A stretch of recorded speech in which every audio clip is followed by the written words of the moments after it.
Hello, welcome to new champion YouTube channel. हमारे new champion YouTube channel पर आप सभी को स्वागत है। अगर आप हमारे यूट्यूब चैनल पर पहली बार आए हैं तो आपको स्वागत है।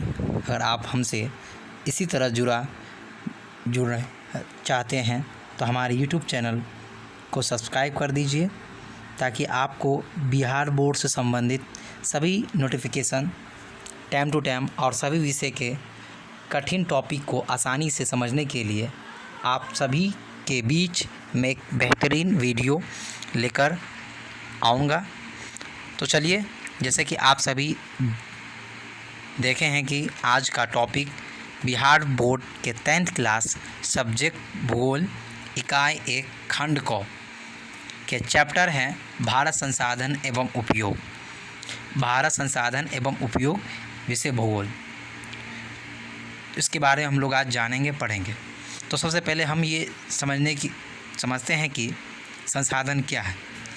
देखिए, जैसे कि विकिपीडिया के अनुसार आपको समझाने की हम कोशिश करें, संसाधन रिसोर्सेज एक ऐसा स्रोत है जिसका उपयोग मनुष्य अपनी इच्छाओं की पूर्ति के लिए करता है।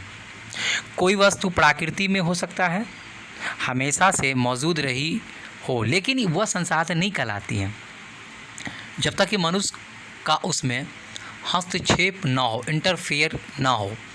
हमारी पर्यावरण में मौजूद हर वह वस्तु संसाधन कहलाती हैं जिसका इस्तेमाल हम अपनी आवश्यकताओं की पूर्ति के लिए कर सकते हैं।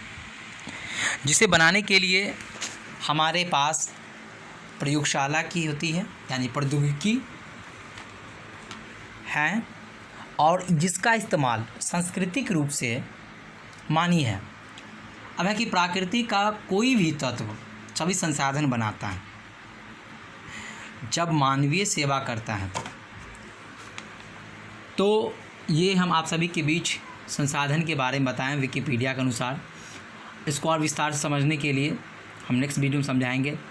फिलहाल अब ये समझते हैं कि इस संदर्भ में 1933 यानी 1933 में जो महान वैज्ञानिक जिमरमैन ने यह तर्क दिया था कि अपने आप में ना तो पर्यावरण और ना ही उसके अंग संसाधन हैं जब तक वह मानवीय आवश्यकताओं की संतुष्टि करने में सक्षम न हो, यानी काबिल न हो। अब सभी वैज्ञानिकों ने जिमरमैन की तरह अपनी परिभाषा दी है, संसाधन की परिभाषा दी है।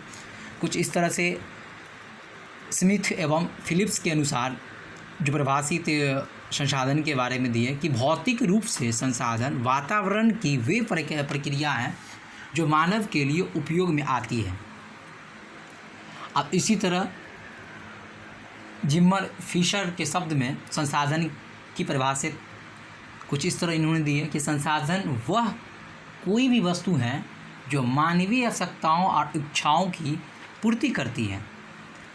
अब जिमरमैन के अनुसार संसाधन पर्यावरण की वे आवश्यकताएं हैं जो मनुष्य की आवश्यकताओं की पूर्ति में सक्षम मानी जाती हैं, और जैसे ही उन्हें मानवीय आवश्यकताओं और क्षमताओं द्वारा उपयोग प्रदान की जाती है।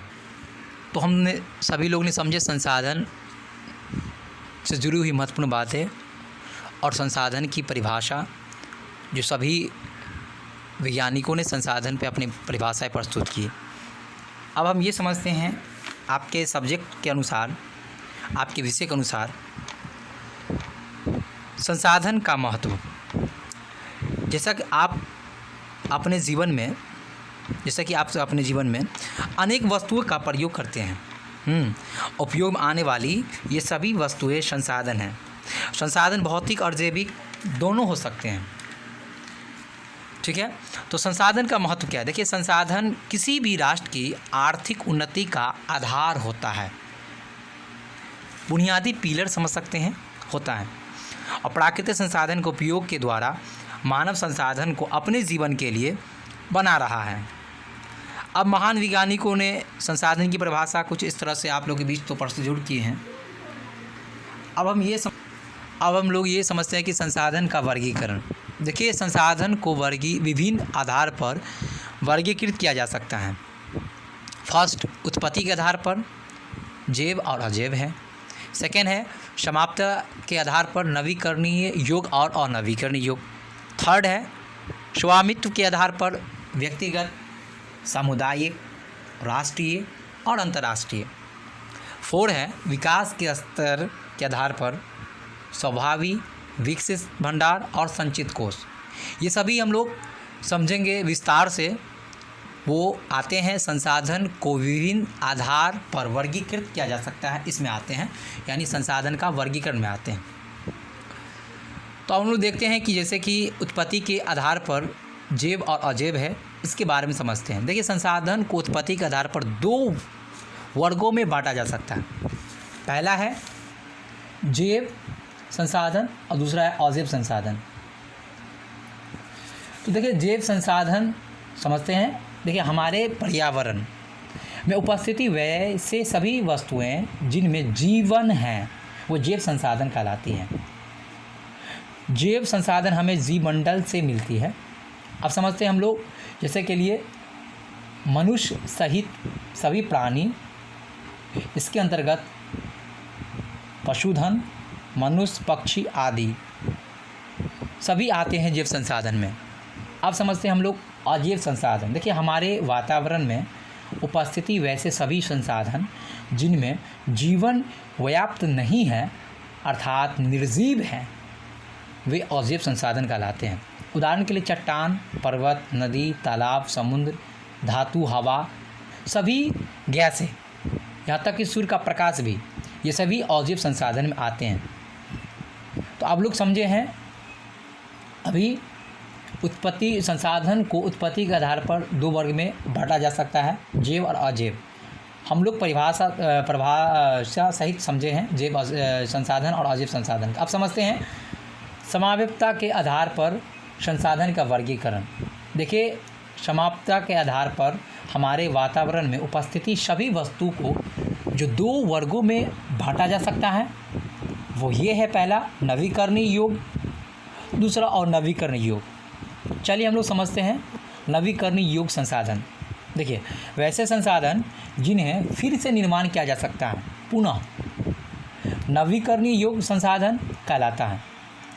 जैसे कि आप समझते भी होंगे सौर ऊर्जा यानी सूर्य, उसको फिर से प्राप्त किया जा सकता है। पवन ऊर्जा जैसे वायु, ये फिर से वो प्राप्त ऊर्जा किया जा सकता है। जैसे कि जल, वन तथा वन जीव, ये सभी नवीकरणीय संसाधन में आते हैं। इन संसाधन का इनके सतत प्रवाह के कारण नवीकरणीय युग संसाधन के अंतर्गत रखा गया है। अब हम लोग समझते हैं अनवीकरण संसाधन यानी अनवीकरणीय युग संसाधन। वातावरण में उपस्थिति वैसे सभी वस्तुएं जिन्हें उपयोग के बाद निर्माण नहीं किया जा सकता है या उनके विकास अंतर्गत उन्हें बनाने में